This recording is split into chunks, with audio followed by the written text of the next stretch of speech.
Welcome to Preeminent Test Prep. Today I'll be taking you through how I got a 5 on the AP Microeconomics exam. Make sure to subscribe to Preeminent Test Prep for more on our How to Get a 5 series, and let's go ahead and get started. Alright, so my experience with AP Microeconomics.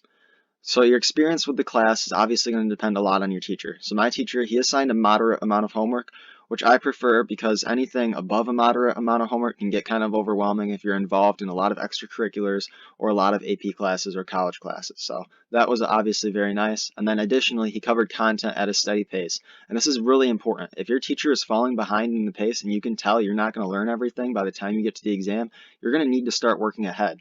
And if your teacher is way ahead, you need to go back and make sure you know everything in depth enough to answer questions on the exam. So make sure your pacing is well and it's efficient, but make sure you're staying on pace. You don't want to be too far ahead or too far behind.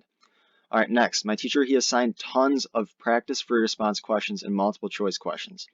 If your teacher isn't assigning a lot of practice free response questions and multiple choice questions, you're going to need to do them on your own if you want to get a 5 on the AP exam, because you're going to have to be able to shift graphs and based on certain situations that are described in free response questions. So if you're not getting familiar with how those situations are worded on the exam from past free response questions, then you're going to be in trouble. So make sure you're looking up the past free response questions and practicing those with the scoring guidelines provided by the College Board. And then you also want to make sure that you're doing practice multiple choice questions, whether that's from a test prep book or wherever you can find them. All right, next, the textbook.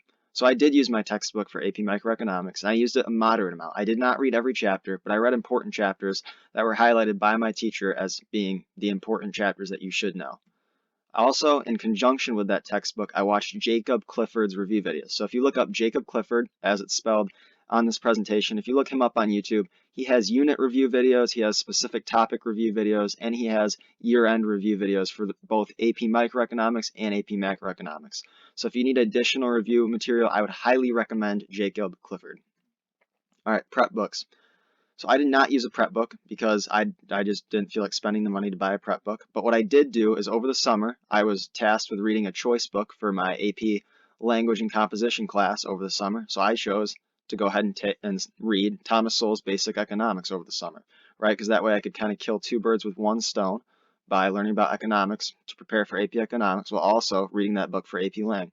And I would highly recommend reading this book even if you're not taking AP Lang and you aren't required to, because just from reading this book, I was so far ahead in AP Economics that really everything, there just wasn't even really anything new in the class. If you read this book over the summer, you're going to be so prepared for that class. All you're going to have to do is learn the little intricacies of that course and of that exam, and you're going to be good to go. I would highly recommend the book if you have time to read it over the summer, if you're looking at taking this next year, or if you're midway through the year and you just want to read it during your choice reading time in another class. It was very helpful. All right, my study tips for AP Microeconomics. Number 1, you need to know the graphs and you have to be able to make, interpret, and change them. You got to be able to create graphs based on a scenario. You have to be able to interpret a graph if you're given it in a multiple choice setting. And you have to be able to make changes based on adapting scenarios and changing circumstances in the economy. So you need to make sure you know how to do all those things. Next, you have to know the types of markets. So whether it's a monopoly, whether it's perfect competition, you have to know the types of markets. So know the characteristics of the market, how the graphs work, and how changes occur in those types of markets. Next, make sure you're memorizing key terms such as marginal cost, marginal revenue, average total cost, any sort of key term like that. You have to both know the term and know how to shift it and what shifts it. Next, you got to understand and review your algebra. There are some questions that require you to use algebra to find a final answer, so just make sure you're familiar with it. You don't have to do anything crazy with quadratic formulas or anything, but just make sure that you know basic algebra and that you're able to manipulate equations at least somewhat.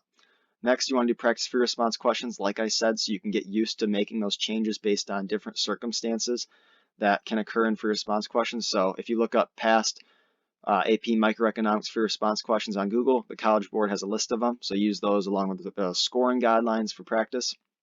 Also, you're going to want to take practice multiple choice exams because, once again, I think about half of your grade is from multiple choice questions, so you got to be able to be comfortable answering those and not just free response questions.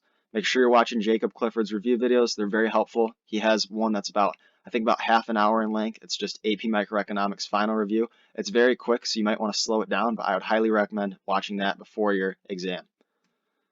Last, do not be politically biased in your answers. Stay politically neutral. Make sure you subscribe to Preeminent Test Prep for more on our How to Get a 5 video series. Thanks for watching and have a great day.